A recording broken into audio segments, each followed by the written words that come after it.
Hi everybody, my name's Becky and I am a clinical AAC specialist, and today I'm going to share my screen and talk to you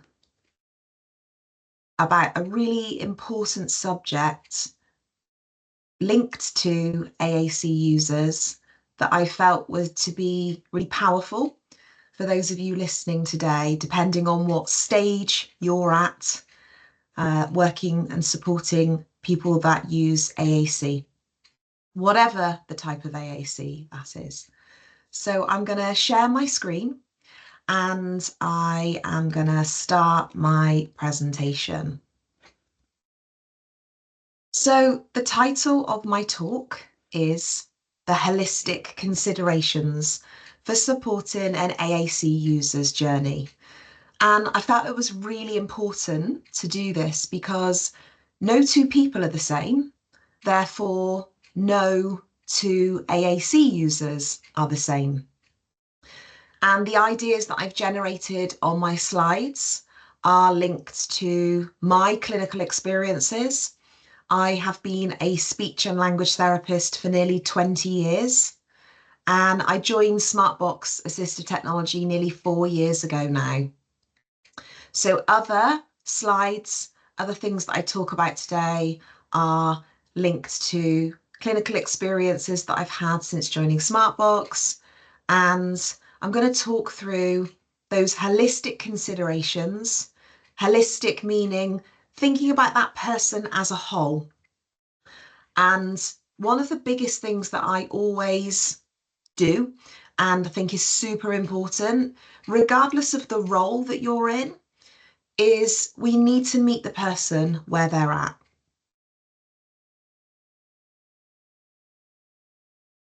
One size fits one.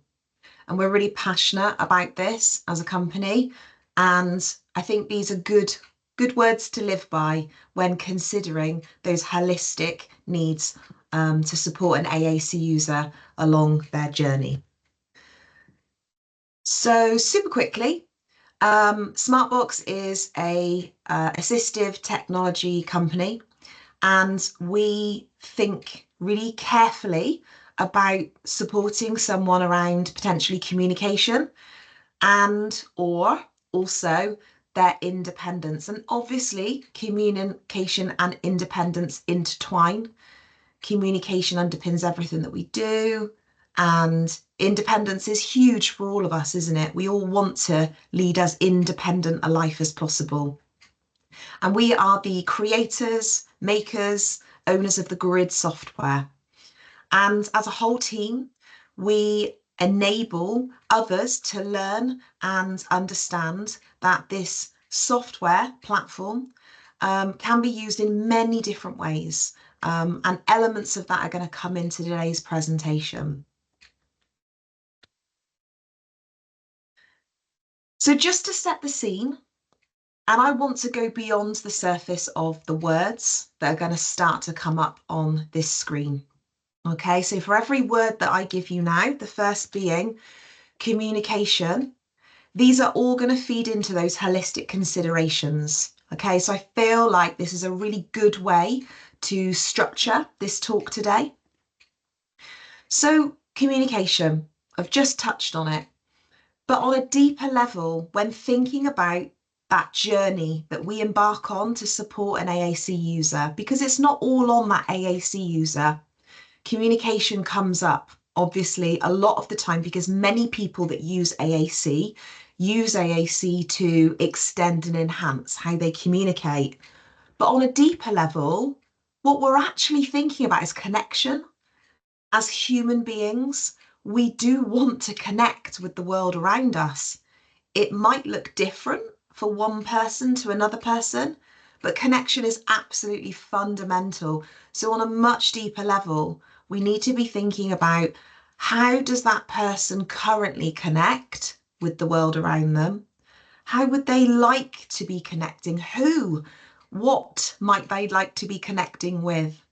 So on a much deeper level, I dare you to go beyond just considering communication and actually asking yourself, when thinking and considering that AAC user and the success and where they're going to head, the growth, the extending of their skills, think about connection.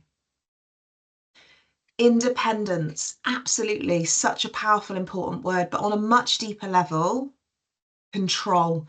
Not everybody can lead a fully independent life, but everybody should have opportunity to explore and find ways to control things that happen for them.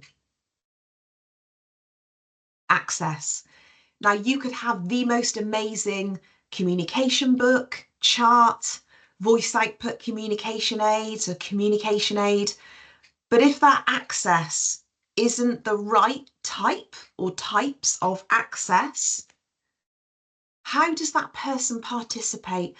So this is a really important consideration when thinking about the success to which an AAC user is going through life. Participation is key, and not just participation. I spoke about this recently, but actively, authentically participating. And then there's content. So whatever AAC system a person is using, or if there's a couple of different versions, light tech, high tech, the content is really important. It should reflect the person that they are, the interests that they have, the things that they want to talk about, because content enables conversations, and conversations drive everything that we do, absolutely everything. And then there is hardware. And so for some people using AAC, hardware is needed. It's important. And hardware, ideally, if it's what that person wants and also fundamentally needs, hardware needs to be always available. So making sure that the people around about that person, as well as, if possible, that person using that hardware, using that particular form of hardware to support them, is well versed in charging it regularly, the upkeep of it, if there's any damage or repairs, or if it is something more high tech, any bugs or any issues, if it's starting to run slower, all those things, there needs to be a place you need to be supported to be able to make sure that it is as efficient as possible. And if not, who to go to make sure that that AAC system can get fixed, ideally swapped out for perhaps a loan system of some sorts, a duplicate, a similar, so that person isn't left without a voice, left without using some kind of AAC to support them. So who do we work with? Again, this isn't just exclusive to us at Smartbox, but I think this is a really good slide because when thinking holistically about a person as a whole, we need to think about those key people, those layers of people around, and it's not unusual, and we aim and strive to do this as much as we can at Smartbox. So we ultimately sit that AAC user at the heart of what we do, but it's not unusual for us to seek out and involve, if already not on side and knowing about this stage for the person, is family, friends, key people that really matter to that AAC user. And also speech and language therapists, wherever possible, that's really important. Now, I'm sure in your areas, in much the same over in the UK, there are limited speech and language therapists. There's not a huge amount of us yet. Communication, language, eating and drinking, swallowing, all these things are really fundamental to someone's existence. So wherever possible, involving the speech and language therapist is key, but there might not be a speech and language therapist. So again, thinking about other professionals, occupational therapy, perhaps physiotherapy, psychology, and then if the person's accessing education, teachers, teaching assistants, because we're not exclusive experts, and we're all experts in what we do, but we're not necessarily experts holistically in that whole person. So working together as a multidisciplinary team. Now, I saw this the other day and I thought it was really powerful, and it does really reinforce to me why it's so important that we are talking today about lots of different considerations. And certainly when it comes to the AAC industry and the ways and means at which somebody gets to access, explore, try different types of AAC. What we as a company and what's important for other AAC suppliers to really have at the heart of what we do is that we need to support people to build their skills, their confidence, because as I said earlier, it's not all on the AAC user. It's really, really important that everyone around about that person goes on the journey with that AAC user, but to do that, they need to feel confident, knowledgeable, and understand not necessarily everything, but what they need to know in order to best support and be the best conversation partner they can be for the success of that AAC user when they're spending time with them. So on to support. At Smartbox, we have two really awesome platforms, which are currently in English, and that is something that we will over time, we are looking towards helping other countries and translating our as many of our products as we realistically can in a timely fashion to be able to access our different support facilities. But if you're able to read and understand English if that is an option, then we have got a fantastic academy, which is free to join and packed full of online courses and training, as well as our hub, which is really, really good for those little short nuggets, those little things that you want to just look up, understand one particular thing to help you. Our support team as well. We've got a support team that is based over in the UK, but also USA and Germany. So depending on where someone is in the world, what we try and ensure is that whether it's telephone, live chat, email facility, and if they can't answer the queries, as a wider team, we are UK, Ireland, global, we do our absolute best to make sure that whoever can answer that question gets that question answered for the people that we support. So we're just going to pause for a second. I think it's good to pause. You are experiencing a really busy couple of days, taking in lots of information that might be new to some of you, or perhaps a refresh for others. And it's a lot. Exhibitions and events are really busy, but I love asking myself this question, and I think that it's a really powerful question when thinking about that journey for an AAC user and the way in which we sit our role, how we're supporting, and even to ask that AAC user if that's realistic and they're able to understand that in a way that works for them and share their thoughts and feelings. What are we hoping for? What do we hope for when we meet somebody and we start to understand their skill sets, their needs, their condition? How are they currently participating?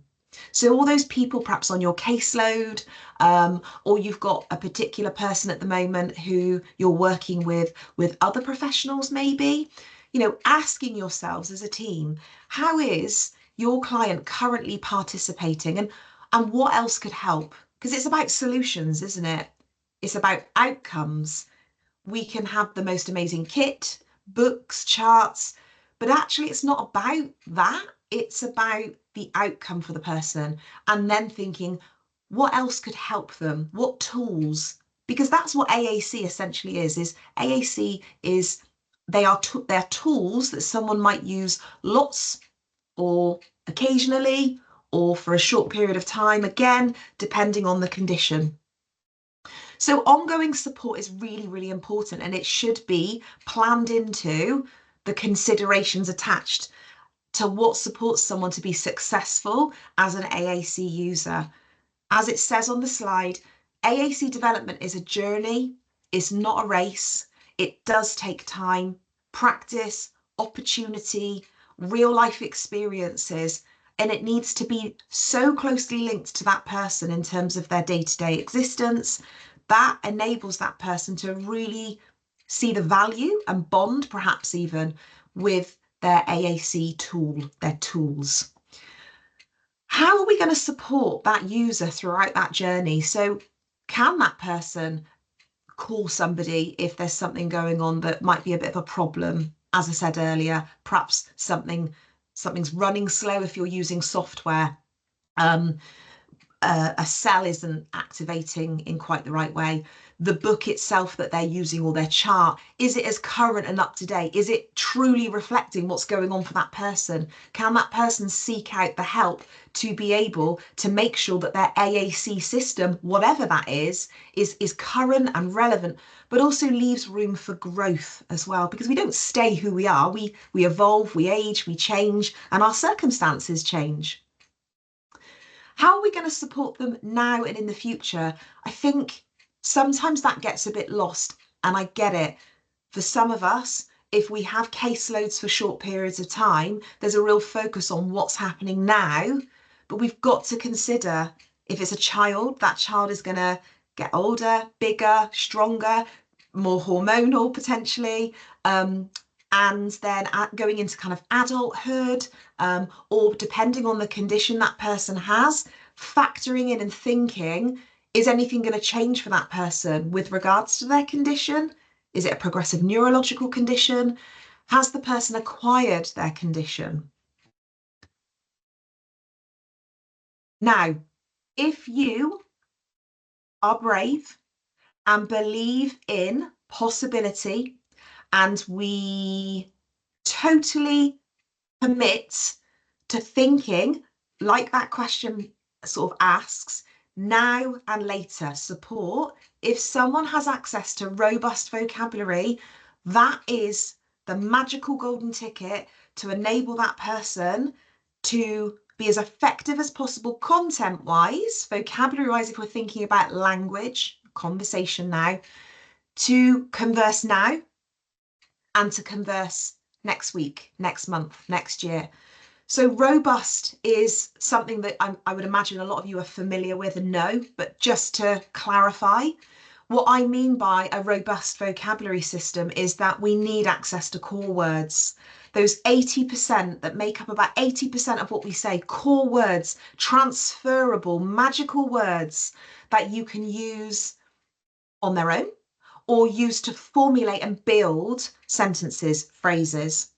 And then that all-important fringe vocabulary that complements and enables more specific information to be talked about. So certain topics, for example. And then that grammar component. Now, not everybody is going to journey through grammar and become fully able to use grammar, but we still need to try, because if we don't try, how do we truly know what that person's capable of? And we need lots of words, phrases. Quite often I get asked if there's too much on a screen. It's overwhelming, it's confusing. But what I ask you to ask yourselves is, who's actually overwhelmed? Because if we model and if we touch perhaps the chart, we touch the device for the person if they'll allow us to do that, if we model without demand or expectation those keywords, but then they're not available because we've limited the person, how can we support the person to learn what those words, phrases, letters mean anyway? So we need to try our best not to gatekeep. And if we do, limit it for a short period of time and then enable the vocabulary to grow. Keyboard, no matter the age of a person, I think it's really important that a keyboard is made available. And wherever you possibly can, and ideally if using software, for example, with vocabulary in it, it supports the motor planner. In much the same way that if your phone, its apps were moved around by somebody without you realising, and then you looked at your phone, your ability to be efficient would be really tricky because you would suddenly be lost on where your apps have all gone. So wherever possible, if we're making personalizations, giving someone more words, more phrases, we need to think about being logical and supporting the motor planner, so being consistent in the placement of where things live. Now, access to words, my goodness, words really matter, and the slide says it. So when we think about words, wherever we are in the world, whatever our culture, our religion, our gender, our orientation, all these things influence who we are. And I've made a bit of a list today. And I think this is a good one to include because it is something that we need to think about, especially if we are accessing and supporting someone to use AAC that's dynamic and layered, and you have that freedom in the form of, say, software that enables you to really get all of this important information in. Because we want the AAC that the person's using to extend and enhance who they are as a person. We want it to be an extension of their personality. So things like the culture, the religion, the age and stage of life that person is at, all these things influence what things we might want to say. Now, the Communication Bill of Rights released this, and I love it. AAC users deserve the dignity and respect of being able to choose the exact words they want to use. And that means they need to have access to words that some might consider taboo, uncomfortable, too adult. It's not our job to censor what words they can use, and it is instead our job to support them to be able to say what they want to who they want when they want. Now, there's obviously a time and a place for certain things, but that's part of the learning experience of becoming versed in interactions and social interactions. So that's a lesson in itself, isn't it? That's a learning opportunity in itself. But we need to be seriously thinking about words. And also, in that vein, I'm also really aware that this still needs to be talked about. So in much the same way we're talking a lot about strength-based language at the minute, also thinking about words that are far more appropriate according to the person and the stage that they're at in life. So I've just given some examples here of what would be better to be used for somebody as opposed to what you might use with somebody else. Now, AAC device abandonment, or in fact, abandonment of any kind of AAC, it's a thing, it does happen, and it does happen for a reason. So I've used this slide here because I think it is something that needs to be acknowledged, especially when thinking about considering what's going to be helpful to support that user to be successful. So as I said earlier, supporting the people around about the AAC user, not just the AAC user, and also not just putting all the pressure and goals to the AAC user. So it's about understanding the device, really understanding all those magical reasons why we communicate, and that life is not just about requesting. We need to go beyond requesting and support someone to learn how to communicate for all those reasons.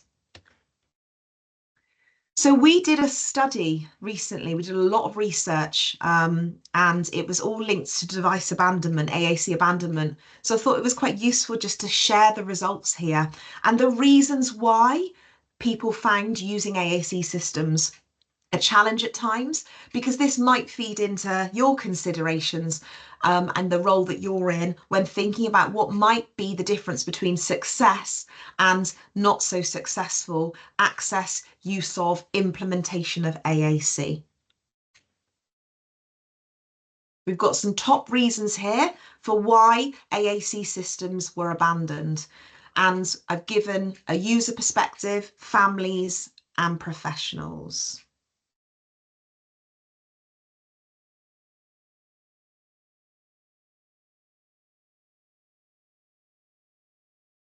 So, the theory of self-determination, this is something that I talk about a lot, and I was in two minds whether to do it at the start or the end. But for me, regardless of who we are, whatever stage we're at in life, and it will vary to a lesser or greater extent, but as humans, we all have 3 innate needs. And these need to be factored in, and these should be inspiring and driving us when thinking about AAC and implementing, assessing, going on that journey with that AAC user so that they are as successful as possible as a conversationalist, as a participant in day-to-day life, and are able to be as independent as possible. So I really like the way that the theory of self-determination frames this out, okay? Communication competence is not it's not even, it is about the tech, it is about the book, it is about the chart, but it's more than that. Communication competence is about the person and the people around about. So considering all of those factors, okay? The resources, the tech, the book, the chart, they're tools, they are tools. Tech is a tool, but it's the people and the circumstances, the interactions. That's what makes or breaks the success of using an AAC system. Believe in me. I know you're competent. I value this conversation. I'm curious about your thoughts, feelings, and opinions. I believe what you have to say is important, and I'm not in a rush. This is really powerful. It gives me goosebumps. And if you follow this, if you give that person time to respond, if you believe in their skill sets, their capabilities, and where they might potentially go next, and you give them the tools to be able to work towards achieving this, that to me is a job done properly. So there's those all important 3 innate human needs again. I love the pyramid of learning, and I just wanted to quickly share this. I'm mindful of time, but attainment, and in life, we want to attain, don't we? Whether we're at school, college, in the workplace, spending time with family and friends. Attainment is huge. It makes us feel empowered, that sense of success. But if you look at the pyramid of learning, the attainment section is at the very top. And a lot of the time we are in a bit of a rush, busy caseloads, a lot on, and we don't always fully address that foundation part to the pyramid of learning. And if the foundation isn't right, the ability to attain is going to be significantly influenced and potentially negatively. So I just wanted to pop this on here. I think it's a really nice kind of teaching tool, reminder, refresher for me at times as to all those other important areas, hence why working as a team, a multidisciplinary team, is really important. And that pyramid of learning, it feeds into this ability to be ready to learn, and fostering a good rapport with the person that we're with. That can take time. That can lead us to be playing and doing activities that might not have been what we planned to do, but we need to build trust with that person, and that rapport is so important. And that is a big part of those considerations, those holistic considerations that will influence the success of using an AAC system, okay? And intrinsic motivations, we all know the more motivated we are, the more chance we have of learning. So anything that can be done to do with that AAC system that will help that person to have fun, to see the point, to be drawn to it, to want to use it more and more, that is going to be positive, and that is going to strengthen the success of using those AAC tools.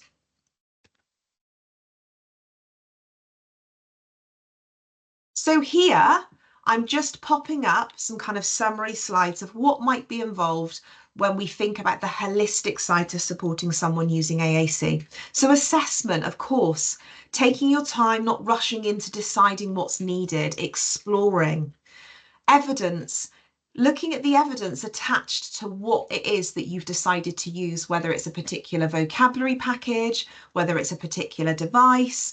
And evidence comes in many forms. So users, other AAC users, research papers, looking at perhaps webinars, accessing even social media at times can give some really good, not always, but it can be really helpful to build evidence.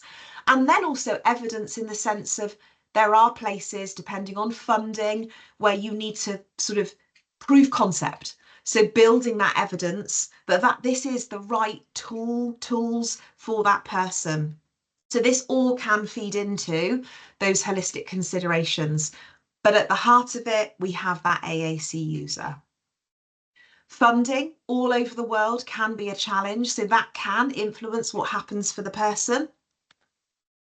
And as I said, and I've said it a lot, ongoing support is absolutely key. So looking for that, finding where you can access ongoing support will make a big difference in potentially the decision you make as to what AAC system or tools to be using.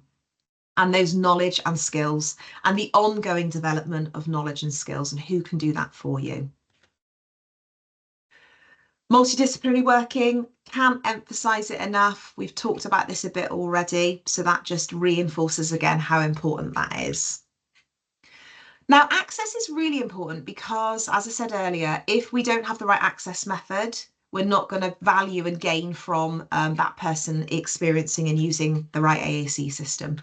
So it's really important at Smartbox, we are highly specialist in lots of different alternative access methods. And there might be someone here that you've never heard of before.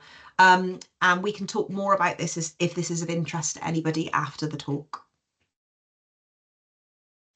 These are really important questions, and I always ask these when I'm thinking about getting to know somebody. So I thought I'd pop these on here in case any of these are new or different to what perhaps some of you listening today might be thinking about.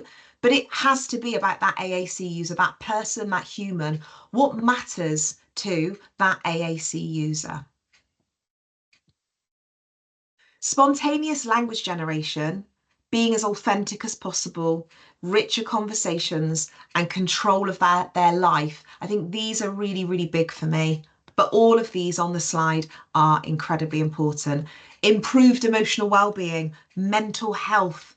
Mental health, it doesn't discriminate. It can influence and change anybody. So it's really important that we factor that in and what can be done within that AAC system to support that person. So feature matching is something that we do at Smartbox and other suppliers will do when thinking about assessing someone to access different types of AAC to find out what best suits that person's skills. So we call it feature matching. And I've just popped on here some do's and don'ts as to kind of what I feel works really, really well versus what I think is not so helpful to be doing. Funding can come from many different routes. I've just captured on here some of the funding routes that you may have access to or may not know about, but certainly over in the UK, these are kind of the sort of typical areas whereby funding may be accessed for AAC systems. So it's worth kind of noting, but obviously depending on where you are in the world, you may have access to more of these or less of these.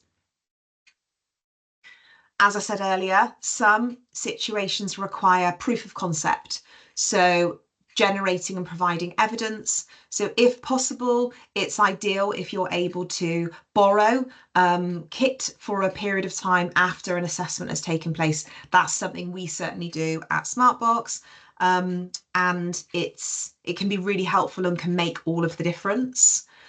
Funding can take time as well, so factoring that in and trying where possible.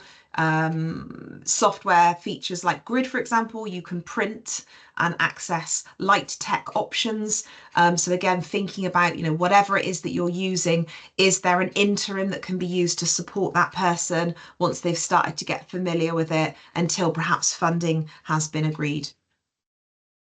And it might be that you need to make referrals, fill out paperwork. So again, drawing upon colleagues, other key people in that person's life, so that you can build a really powerful holistic picture of that person and why they need this to extend and enhance who they are as a person and where they're going in life. I've popped this on here again. This is our version of a communication diary, and I'm sure you all have potential versions, and if not, and this is of use to you, we've got this on our website.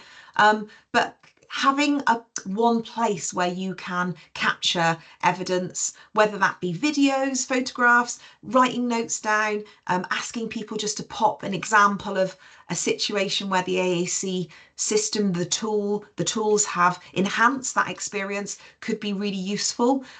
So this can come in handy when we are supporting people at Smartbox.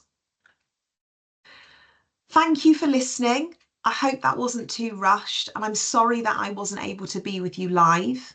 If anybody would like to reach out and talk more, please, here is my email. But as I said earlier, we've also got our Smartbox Academy and our hub and our website. But it was a real honour to be asked to talk, and I hope you all have a wonderful rest of the event, and hopefully I will see some of you in the future.